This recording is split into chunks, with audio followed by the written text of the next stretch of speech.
other things just related in general to the epidemiology of COVID-19.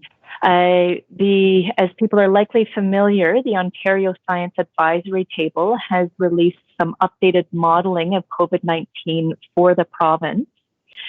In this modeling, there are a couple of assumptions that were made. So they compare different scenarios. In all of the scenarios, they assume some level of ongoing public health measures. So certainly some capacity restrictions continuing, indoor mask mandates continuing. It takes into consideration the current level of adult vaccination coverage.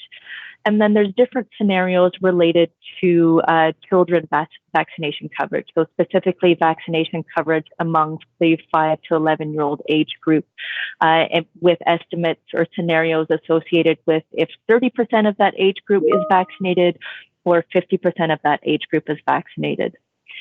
What the modeling demonstrated, and again, modeling is it's a prediction. The prediction gives different scenarios. There's always an extreme kind of scary scenario, a much less extreme scenario, and we often end up somewhere in the middle, but needing to be aware of what's possible. But really, it seemed to indicate that we're very likely to see an increase in hospitalizations as well as ICU admissions from COVID-19 in January. And this is in direct relation to the current rise in cases provincially that we're seeing of COVID-19.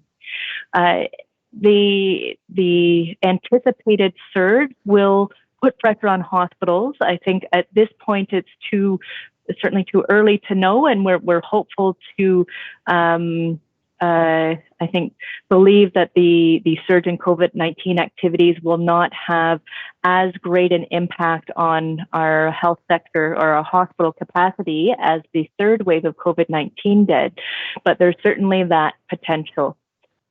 And I guess what's concerning about the modeling from the Ontario Science Advisory Table is that it wasn't able to take into full account the presence of the Omicron variant. As we're still learning details about this variant, it did have one scenario which attempted to predict if the Omicron variant is more transmissible, so it spreads easier, or what would happen if the Omicron variant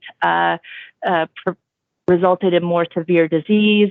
But at this point in time, those predictions for January related to hospital admissions and ICU admissions were not taking into account the Omicron variant.